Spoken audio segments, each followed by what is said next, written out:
Hey history enthusiasts. Today let's dive into one of history's most fascinating and misunderstood characters, Richard III, the last Plantagenet King of England.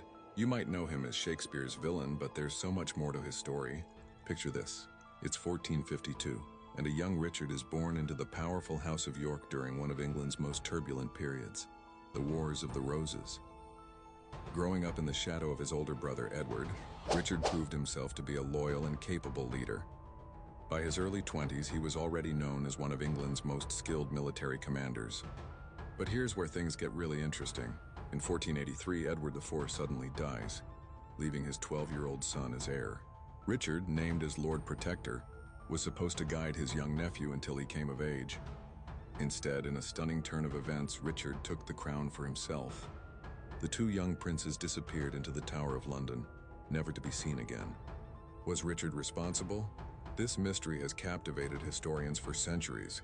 During his brief reign of just 2 years, Richard actually introduced some pretty progressive reforms. He established the Court of Requests, making justice more accessible to poor people, and introduced bail to stop prisoners from rotting in jail before their trials. He even had laws translated from French into English so common people could understand them. Not exactly the actions of a pure villain, right? But fate had other plans. In 1485, Henry Tudor invaded England with French support.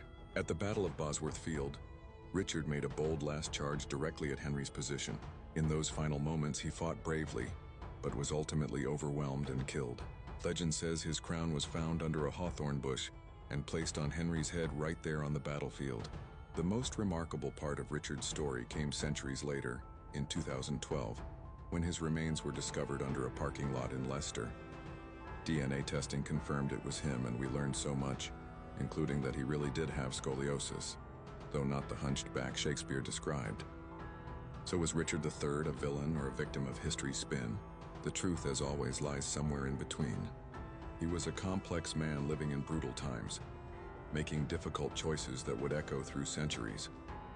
His story reminds us that history isn't always as simple as the stories we're told, and sometimes we need to dig a little deeper, sometimes literally, to find the truth.